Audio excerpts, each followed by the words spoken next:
प्रिय दर्शकों, नमस्कार। आज की इस शॉर्ट वीडियो में मैं आपको अत्यंत महत्वपूर्ण जानकारी जन्म कुंडली में बन रहे दुर्योग और उनसे किस प्रकार लाभ लेना चाहिए उससे जुड़ी जानकारी देने वाला हूं। प्रायः जन्म कुंडली में क्या देखने को मिलता है कि कोई न कोई ग्रह कमजोर होता है जो कोई न कोई दुर्योग का निर्माण कर रहा होता है। दुर्योग से तात्पर्य इतना ही है कि कोई भी जो अकारक ग्रह होगा, अशुभ ग्रह होगा, उसकी कोई ऐसी स्थिति जो जीवन में परेशानी दे रही होंगी, बस उतना ही मतलब है, जिससे आप परेशान चल रहे होंगे। कई बार दशा भी ऐसा ही प्रभाव देती है। कुंडली के अकारक या मारक ग्रहों की दशाएं व्यक्ति को जीवन में संघर्ष और परेशानी देने का काम करती है और प्रायः फिर ऐसा व्यक्ति कहीं न कहीं मानसिक रूप से अशांत और चिंतित हो जाता है। कई बार जन्म कुंडली में कुछ ऐसे योग भी होते हैं या कुछ इस तरह की स्थिति भी होती है जिसके कारण व्यक्ति को संघर्ष का सामना या परेशानी का सामना अधिक करना पड़ता है, तो उससे भी कहीं ना कहीं यही प्रभाव रहता है। लेकिन इनसे कैसे आपको बाहर निकलना है, अपने जीवन को स्थिर और सफलता प्रदायक कैसे बनाना है, आज इसी की कुछ महत्वपूर्ण जानकारी मैं आपको दे रहा हूँ। शॉर्ट वीडियो में दे रहा हूँ इसलिए थोड़ा जल्दी दूंगा, भविष्य में कभी विस्तार से इस पर चर्चा करेंगे। सबसे पहले देखिए, कोई न कोई ग्रह किसी न किसी भाव का स्वामी तो होगा ही। सबसे प्रमुख है लग्नेश। ये तो आप जानते ही, कुंडली में जो लग्न का प्रथम भाव का स्वामी होता है उसे लग्नेश कहते हैं और यही सबसे प्रमुख होता है।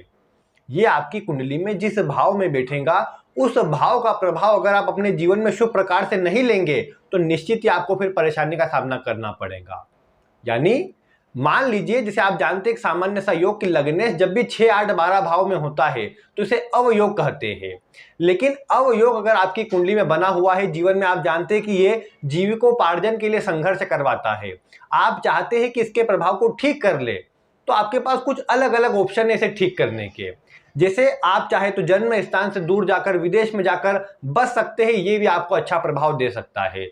आप जिस भाव में लग्नेश है उससे जुड़ा काम कर सकते हैं, उससे भी आपको अच्छा प्रभाव मिलेगा। जैसे अगर आपके लग्न के स्वामी अष्टम भाव में जाकर के बैठे हैं तो आप कोई मैन्युफैक्चरिंग का काम करते हैं, ट्रांसफॉर्मेशन से जुड़ा कोई काम करते हैं, आप अष्टम भाव में लॉ से जुड़ा कोई काम आता है, अकाउंटिंग से जुड़ा काम आता है, जुडिशरी से जुड़ा काम आता है, फाइनेंस से जुड़ा सभी काम उसी में आता है, ये सब किसी प्रकार से इन क्षेत्रों में जुड़ते हैं, तो आपका जो लग्नेश पीड़ित हुआ है वो पीड़ित नहीं होगा। अगर आप जैसे 6, 8, 12वें भाव में है, आप डॉक्टर बन जाते हैं, आप सर्जन बन जाते हैं या इस तरह के कार्यों में जुड़ जाते हैं, आप ये देखेंगे कि उससे उसका खराब असर समाप्त हो जाएगा, आप जीवन में सफलता अर्जित कर पाएंगे। इसके अतिरिक्त अन्य भाव के स्वामी ले लीजिए जो विशेष पीड़ित हो रहे हैं, उसको जब तक आप अपने जीवन में नहीं उपयोग में लाएंगे तब तक वो पीड़ा देता रहेगा।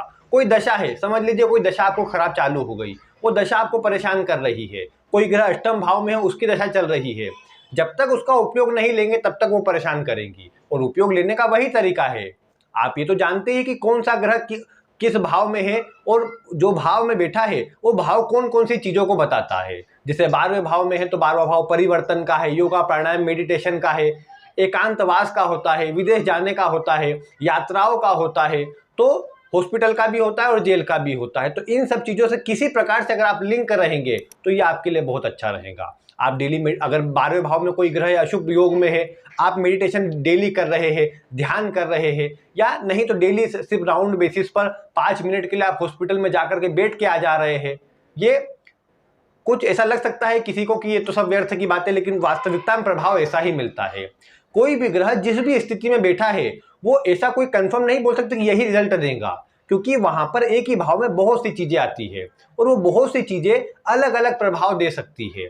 जैसे मान लीजिए सप्तम का स्वामी 12वें भाव में है, तो संभव है कि आपका ये विवाह कराने के बाद दूरी बना दे, पति पत्नी में दूरी किसी प्रकार से हो सकती है, दोनों अलग अलग काम करते हैं तो दूरी है, दोनों में मतभेद होता हो तो दूरी है, झगड़े विवाद के कारण अलग अलग रहते हैं, तलाक के कारण अलग अलग रहते हैं, या फिर दोनों विदेश में चले गए, दोनों जन्म स्थान से दूर चले गए, ऐसा प्रभाव भी देखने को मिलता है। तो ये डिपेंड करेगा आप किस प्रकार से उसका प्रभाव लेते हैं, और अगर आप उसको पॉजिटिव रूप में एक्टिव कर देंगे तो आपको नकारात्मक प्रभाव नहीं देखने को मिलेंगे।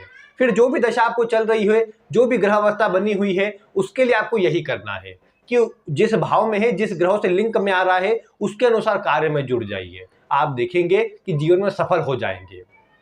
इसके अतिरिक्त आप जानते हैं कोई ना कोई युति भी दुर्योग वाली बनती है, तो उनका प्रभाव कैसे पॉजिटिव लेना है, आगे आने वाली कुछ वीडियो में मैं एक एक करके आपको उनकी जानकारी भी दूंगा। शनि चंद्रमा है, फिर शनि मंगल है, अन्य शनि राहु आदि जैसे जो ग्रह है, इनका प्रभाव किस प्रकार आपको शुभ लेना है, कैसा इनका प्रभाव रहेगा, इन सभी की विस्तृत जानकारी मैं आपको आगे देता रहूंगा।